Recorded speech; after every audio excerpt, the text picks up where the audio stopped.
Assalamualaikum warahmatullahi wabarakatuh. Alhamdulillahirabbil alamin. Wa bihi nasta'in ala umuri dunya waddin. Wassalatu wassalamu ala asrafil anbiya'i wal mursalin wa ala alihi wa ashabihi ajma'in. Amma ba'd. Puji syukur kita tujukan kepada Allah Subhanahu wa taala, dan salawat dan salam tidak lupa kita haturkan kepada junjungan Nabi kita Muhammad sallallahu alaihi wasallam serta keluarga dan sahabat-sahabat beliau. Allahumma sholli ala sayyidina Muhammadin wa ala alihi wa ashabihi ajma'in. Bapak jamaah salat maghrib yang kami hormati, insyaallah kita semua rahmati Allah Subhanahu wa taala. Sebagaimana yang disampaikan oleh MC tadi, kami ini badal, jadi tidak melanjutkan kajian yang disampaikan oleh Ustadz kita, tapi kita akan membawa kajian yang memang tadi disampaikan, yaitu berkaitan dengan fikih nazilah atau fikih kontemporer. Yang akan kita kaji malam hari ini berkaitan dengan hukum salah satu minuman. Ini minuman bukan minuman bermerek ya. Ini minuman yang memang sudah menjadi minuman tradisi kita bangsa Indonesia ini. Kalau nggak minum ini pagi hari rasanya masih kurang. Udah paham ya? Kopi. Nah, tapi yang kita kaji, kopi yang kita minum sehari-hari itu halal. Nggak usah dikaji lagi itu. Itu kan udah minuman kita sehari-hari. Ini yang makin kesini kopi ini makin canggih. Muncul kopi luwak. Nah, kopi luwak itu kan, itu bukan merek. Itu kopi luwak. Luwak tuh musang. Nah, dalam Islam atau dalam syariat Islam, prinsip dasar semua makanan itu dan minuman itu dibolehkan. Jadi apapun makanannya, apapun minumannya, di dalam prinsip dasar syariat Islam itu semua dibolehkan untuk dimakan dan diminum. Nah, ada kecualinya. Kecuali apa? Kecuali makanan dan minuman itu sudah ada dalil yang mengharamkannya. Jadi kalau sudah ada dalil yang mengharamkannya ya sudah. Selama belum ada dalil yang mengharamkannya, makanan itu dan minuman itu boleh dimakan dan boleh diminum. Masih ada tambahannya lagi. Tambahannya apa? Kalau muncul keraguan, makanan ini halal apa haram? Minuman ini halal apa haram? Muncul keraguan. Nah, untuk diri kita, bagi kita yang meragukan hal yang seperti itu makanan dan minuman itu menjadi subhat. Subhat itu berarti lebih baik ditinggalkan. Itu untuk diri kita. Nah, kalau kita ragu, nah saya ragu nih, ini memang halal, tapi saya ragu nih motongnya gimana ini, motongnya orang Islam enggak. Nah itu muncul sampai seperti itu. Nah, barang kita sudah berpikiran baik ya, bahwa setiap makanan dan minuman sekarang di negara kita ini sudah diatur, ini halal, ini haram. Maka muncullah LPUM itu ya, LPPUM itu kan dari Majelis Ulama Indonesia, berhak untuk mengeluarkan apakah makanan ini halal, maka dikeluarkan sertifikat halal. Nah, yang kita kaji hukum kopi luwak. Nah, kopi luwak ini itu adalah kopi yang diproduksi dari biji kopi yang telah dimakan dan melewati saluran pencernaan luwak. Nah, luwak ini adalah sejenis musang, karenanya biasa dikatakan musang luwak, yaitu binatang karnivora. Ini juga dia suka mencari buah-buahan yang baik dan masak, termasuk buah kopi, menjadi makanan favoritnya. Nah, luwak memilih buah kopi yang memang betul-betul masak. Jadi luwak itu kalau dia ketemu biji kopi yang mentah dia tidak akan makan. Jadi dia udah tahu nih biji kopi yang matang ini. Nah, itu dimakan. Nah, itu sebagai makanannya. Nah, kemudian biji kopi yang dilindungi kulit keras dan tidak tercerna akan keluar bersama kotoran luwak itu tadi. Inilah yang disebut dengan kopi luwak. Jadi kopi luwak itu biji kopi yang telah matang dimakan oleh musang, masuk melalui pencernaannya, lalu kemudian keluar melalui duburnya, dan dia tidak terkontaminasi dengan kotoran dari luwak itu. Artinya apa? Biji kopi itu utuh. Yang hilang itu hanya kulitnya. Kulit buahnya itu yang hilang. Bijinya kopi, bijinya itu utuh. Sementara bahan dasar untuk membuat kopi itu ya bijinya itu. Nah, ini kan menjadi permasalahan yang sekarang ini kok tiba-tiba muncul ada seperti ini. Gitu kan? Kalau dulu taunya orang kopi. Udah ambil biji kopi, ditumbuk atau digiling, bisa lalu kemudian tepung, jadi bubuk, diseduh jadi kopi. Nah, makin ke sini ternyata rupanya biji kopi itu malah sekarang diternakkan musangnya. Jadi orang memang spesial khusus dia memelihara musang, dan musangnya itu dikasih makan kopi, dan kopinya itu lalu kemudian diproduksi sama dia. Kenapa? Karena ternyata rupanya kopi luwak ini harganya selangit.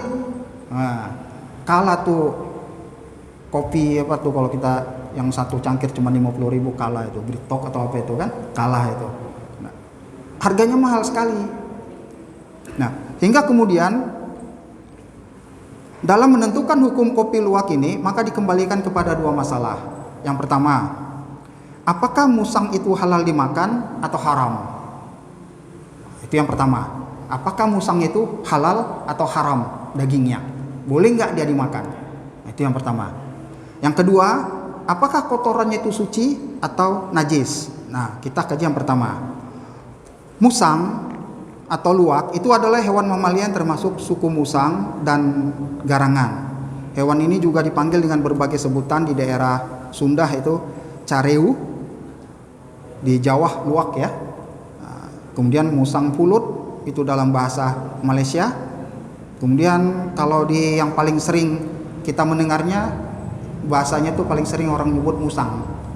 Luwak masih sering juga, tapi paling sering orang menyebut musang. Nah, kalau sudah disebut musang, pasti langsung kita kepikiran, musang itu pemburu ayam.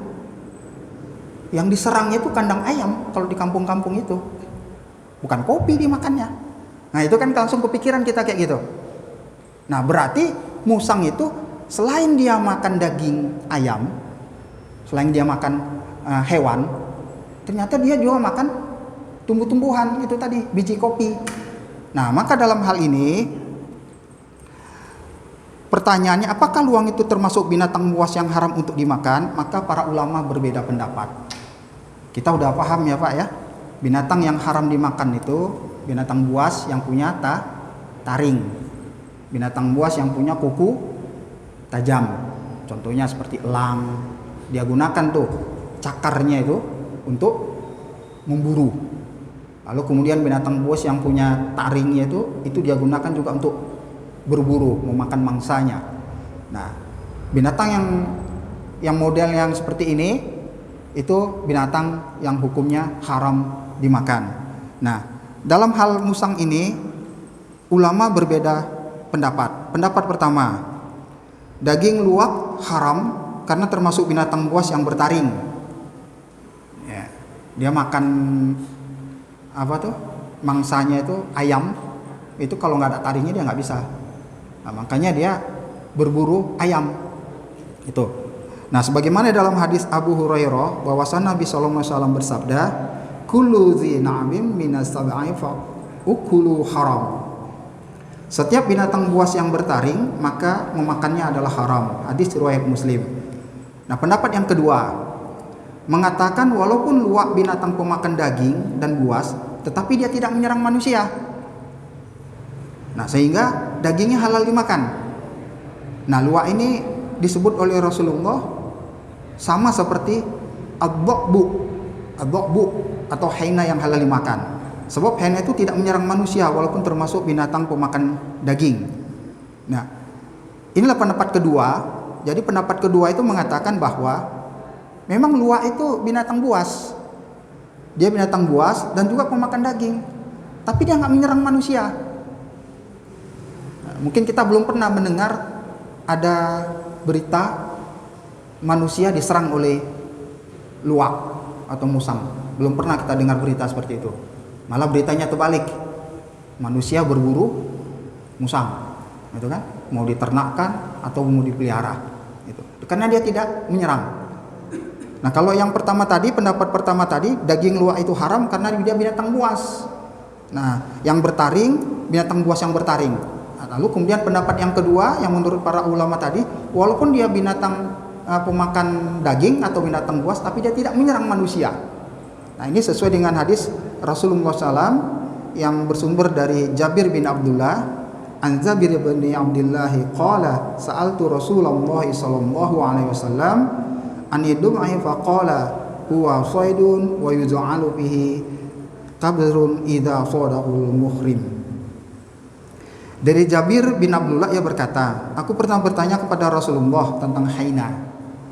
Beliau menjawab, haina adalah binatang buruan, dan bila seorang yang sedang berihram memburu binatang ini, dia dikenakan denda dengan menyembelih seekor domba. Hadis riwayat Abu Daud, Nasai, Ibnu Majah, dan Ahmad. Nah, musang atau luwak menurut pendapat kedua, pendapat ulama yang kedua ini, dia itu sama dengan haina. Dia tidak menyerang manusia walaupun dia binatang buas, pemakan daging. Nah, lalu kemudian dengan keterangan dua pendapat ulama dua ini tadi, pendapat pertama dan kedua tadi, maka kopi luwak bukanlah kopi yang berasal dari kotoran luwak, tetapi berasal dari biji kopi yang tidak dicerna di dalam perut luwak, kemudian keluar bersama kotoran luwak. Pertanyaannya, apakah kotoran luwak itu najis? Nah, pertanyaannya itu, apakah kotoran luwak itu najis? Kita kembalikan kepada perbedaan ulama di atas. Jika luwak adalah binatang yang haram dimakan, maka kotoran luwak adalah najis. Nah, jadi kalau binatang itu adalah binatang yang haram dimakan, maka kotorannya pun termasuk najis. Nah, kalau kotorannya najis, biji kopi yang keluar bersama kotorannya pun menjadi najis. Nah, itu kalau binatang itu merupakan luwak itu adalah binatang yang haram dimakan, maka dia termasuk najis, termasuk kotorannya. Nah, dalam hal najis, kita tahu ada najis besar, ya kan? Najis sedang, najis kecil. Ini termasuk najis apa nih? Kotoran. Mughallazo atau mutawasitoh. Satu lagi apa tuh? Najis kecil ya. Nah, ini kan najis ringan. Najis ringan itu berarti cukup dicuci, cukup dibasuh. Maka kalau memang beranggapan bahwa luwak itu adalah binatang yang haram dimakan, maka kotorannya juga najis. Nah, bersihkan kopinya itu. Itu kan biji kopi itu nanti akan nempel dia bersama dengan kotorannya itu kan. Nah, maka itu dibersihkan. Selama dia belum bersih, berarti najisnya masih ada. Nah, hilangnya najis itu bisa dilihat dari sifatnya. Nah, pertama baunya, warnanya, rasanya. Itu. Kalau tiga-tiga ini masih ada, berarti najis itu masih melekat. Jadi yang tiga-tiga ini harus dihilangkan. Baunya masih ada enggak? Kalau sudah tidak ada baunya, lalu kemudian yang kedua, kalau rasa kan mungkin bukan dimakan ya, bukan dimakan. Kita tahu tuh biasanya kalau baunya, kalau musang itu kebanyakan itu yang paling sering kita menemuinya itu baunya adalah bau pandan, gitu kan? Terkadang kita kalau di hutan itu, kalau udah kecium bau pandan, itu biasa ada musang itu di sekitar kita. Nah, itu namanya musang pandan, itu paling sering itu. Nah, itu kalau masih ada baunya seperti itu, berarti dia masih belum bersih. Dibersihkan sampai hilang.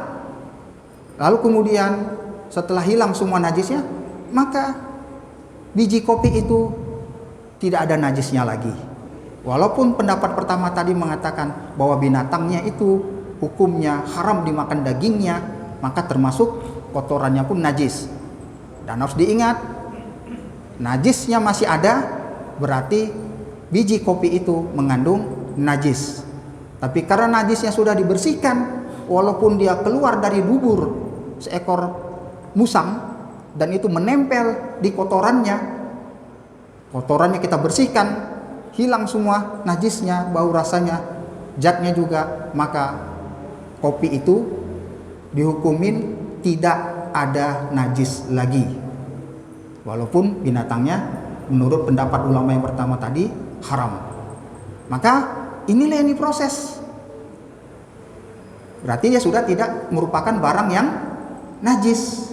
Tentu kita akan berpikir dua kali nih, masa kita mau makan atau masa kita mau minum dari sesuatu yang keluar dari dubur, malah nempel lagi di kotorannya. Itu kan jijik kita.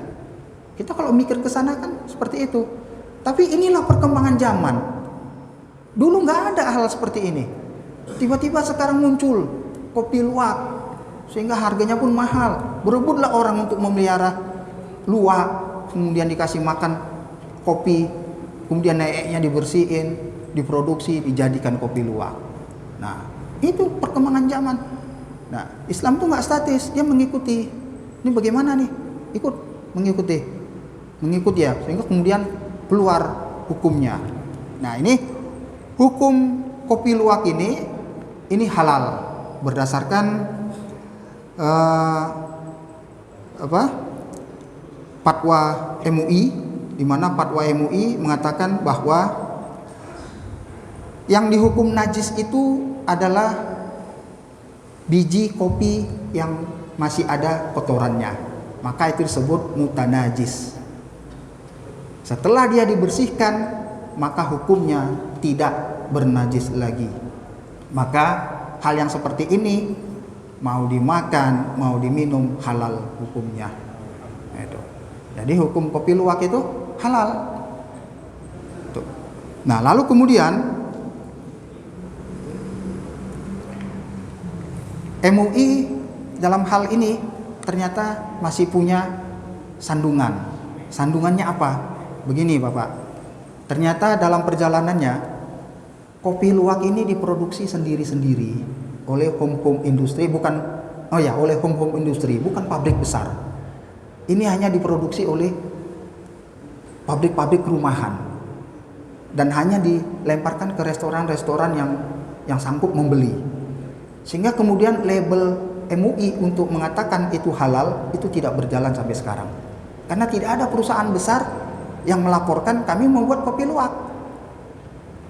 Karena kalau sudah ada perusahaan nanti yang ingin mendapatkan sertifikat halal, nah itu kan MUI kan nih isi nih, ini syaratnya, ini semua. Nah sampai sekarang tuh belum ada. Kalaupun kita pernah dengar atau kita lihat ada kopi luwak, itu hanya merek ya, yang dijual di warung-warung itu. Kopi putih itu kopi luwak, tulisannya kopi luwak 500 ya. Kopi pahit itu sebenarnya kan white coffee, luwak, cuman mereknya aja, tapi bukan kopi luwaknya. Makanya nih MUI ini sampai sekarang walaupun sudah dihukum keluar fatwa MUI tentang masalah kopi luwak ini hukumnya halal, tapi ternyata sampai sekarang belum ada orang yang mengajukan ingin mengeluarkan sertifikat halal dalam hal ini. Nah ini kan berarti suatu pertanyaan besar bagi kita. Ternyata memang mungkin bisa jadi untuk memproduksi kopi luwak ini bukan hal yang mudah, gitu kan? Bukan hal yang mudah, karena prosesnya itu adalah proses alam, bukan proses pabrik. Nah, proses alam itu kan itu tadi kan, terlebih lagi yang kita dengar katanya malah yang lebih mahal lagi, harganya selangit lagi, itu adalah kopi luwak yang didapat dari luwak liar. Luwak liar itu luwak yang ada di hutan. Nah, itu di kampung kami, di Tapanuli Selatan, itu ada petani, kerjanya seperti itu. Kerja seperti itu, jadi keluar masuk hutan, mencari kopi-kopi yang ada tumbuh liar, bukan kopi yang punya petani, tapi kopi liar yang ada di tengah-tengah hutan. Itu selalu keluar masuk hutan mencari yang seperti itu. Dia kan kalau tidak salah itu dia menggumpal ya, kotorannya itu menggumpal, kelihatan tuh biji kopinya itu warnanya kayak pucat-pucat gitu, kayak krem-krem itu warnanya. Itu sudah tidak ada lagi tuh kulitnya itu. Kulit kopi yang matang itu kan warnanya merah kemerahan ya. Nah, ternyata rupanya musang itu lebih pintar, dia akan makan kopi yang sudah matang. Kopi yang mentah dia tidak akan mau makan. Nah, ini malah lebih mahal lagi. Nah, inilah bisa jadi kenapa sampai sekarang MUI itu belum menerima ada orang yang mengajukan sertifikat halal mengenai kopi luwak. Itu dikarenakan memang itu tadi. Jadi yang selama ini ada itu adalah home industri. Jadi pabrik-pabrik rumahan kecil, berskala kecil, dan produksinya nggak banyak. Nah, tapi walaupun seperti itu, kita sudah agak lega karena MUI sudah mengeluarkan fatwanya kopi luwak itu hukumnya halal. Nah, lalu kemudian yang kedua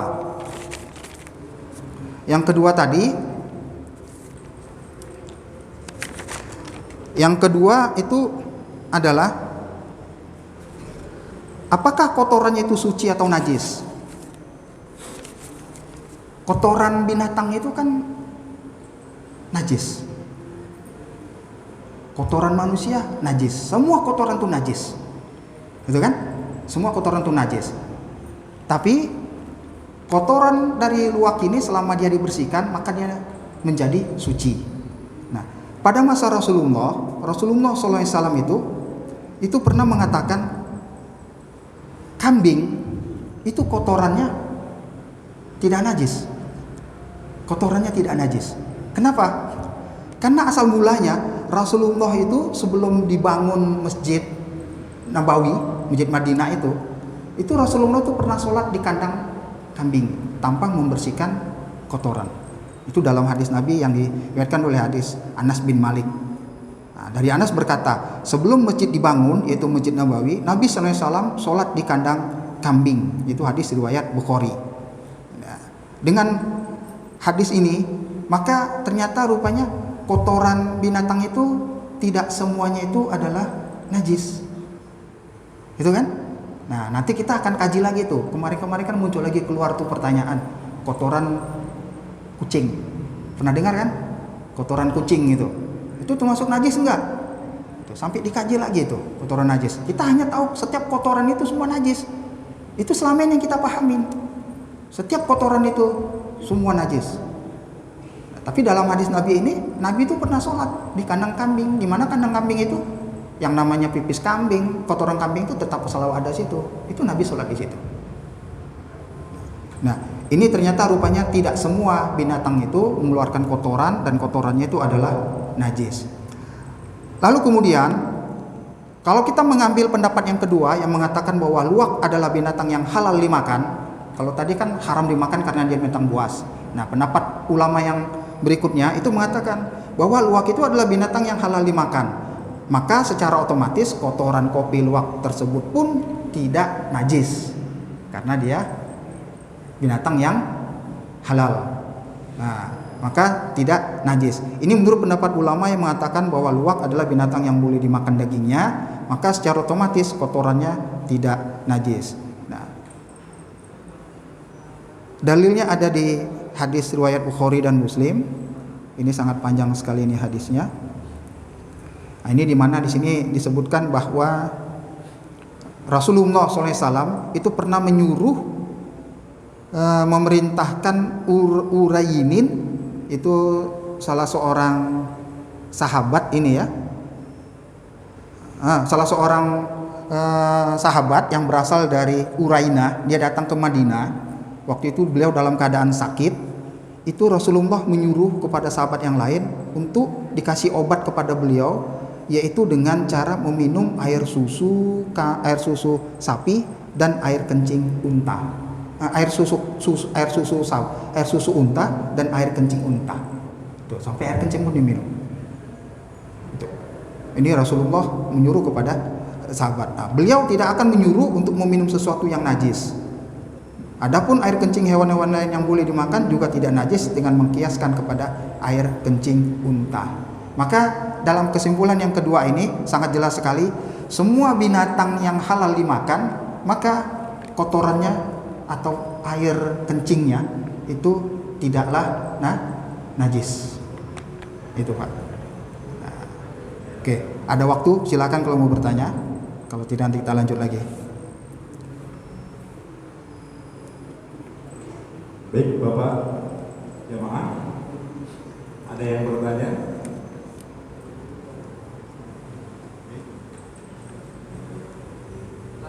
Oh, oke. Iya. Kesimpulannya gimana kan? Kopi luwak? Yang sekarang ini yang beredar tadi. Oh ya. Kopi luwak tuh hukumnya halal, boleh dimakan, boleh diminum, karena ada keluar fatwa dari Majelis Ulama Indonesia itu dalam sidangnya pada hari Selasa tanggal 20 Juli 2010 itu menetapkan bahwa biji kopi yang keluar bersama kotoran binatang luwak itu statusnya halal setelah adanya proses pensucian. Jadi pensuciannya itu. Nah, ini kan kembali lagi berarti prosesnya itu memang harus benar-benar proses yang bersih. Itu tadi kan najis itu kan selama masih ada melekat yang 3 hal itu tadi ya saya sebutkan, nah, dia masih tetap najis. Tapi kalau sudah hilang itu baunya, rasanya, zatnya itu sudah hilang semua, maka najisnya itu sudah hilang, sudah bersih. Itu. Oke, jelas Pak. Ada lagi Bapak yang mau bertanya? Oke, mungkin perlu dihidangkan kopi si pirok biar banget. Si pirok pandai ini ya kan, tintong gitu kan. Oke. Baru lebih mantap gitu. Oke, silakan Ustaz lanjutkan. Ya, kita lanjut sedikit lagi. Kenapa kopi luwak itu bijinya itu keluar lalu kemudian diasumsikan bahwa kopi itu bisa diolah? Nah, ini kan suatu pertanyaan. Nah, karena semua yang bisa masuk ke dalam perut kita ya atau perut binatang itu kan dicerna di dalam itu kan. Nah, ternyata rupanya biji kopi yang dimakan oleh luwak itu bijinya tidak bisa dicerna. Tidak bisa melalui proses penghalusan, tidak bisa dicerna dia. Nah, kenapa? Karena itu dibuktikan. Ini dibuktikan oleh para pakar. Bagaimana pembuktiannya? Ternyata rupanya biji kopi yang dimakan oleh luwak keluar dia menjadi kotoran, lalu kemudian dibersihkan, diambil biji kopinya, ditanam ke tanah, tumbuh kembali menjadi bibit kopi. Itu artinya apa? Biji kopi itu tidak rusak, tidak tercerna. Nah itu. Maka ini jelas sekali kan dalam hal seperti ini kan. Jadi memang nampak kita tuh bahwa kalau dia sudah pecah, itu kan keras ya biji kopi itu ya.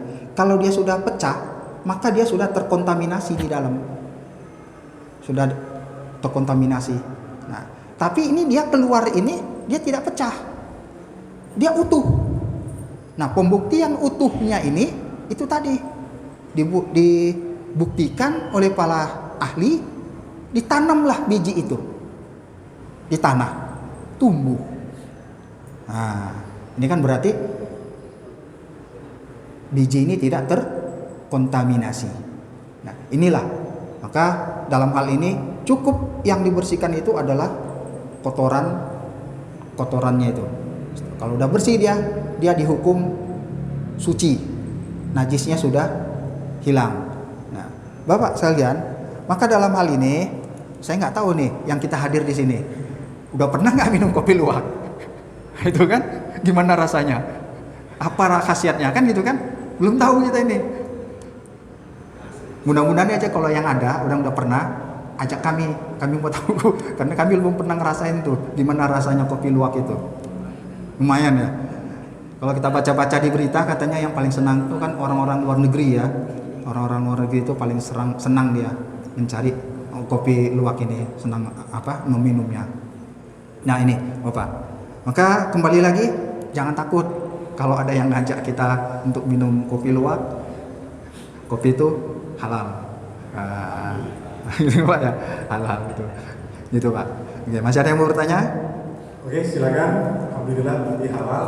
Kapan-kapan kita bisa minum kopi luwak bersama-sama di masjid ini, insya Allah.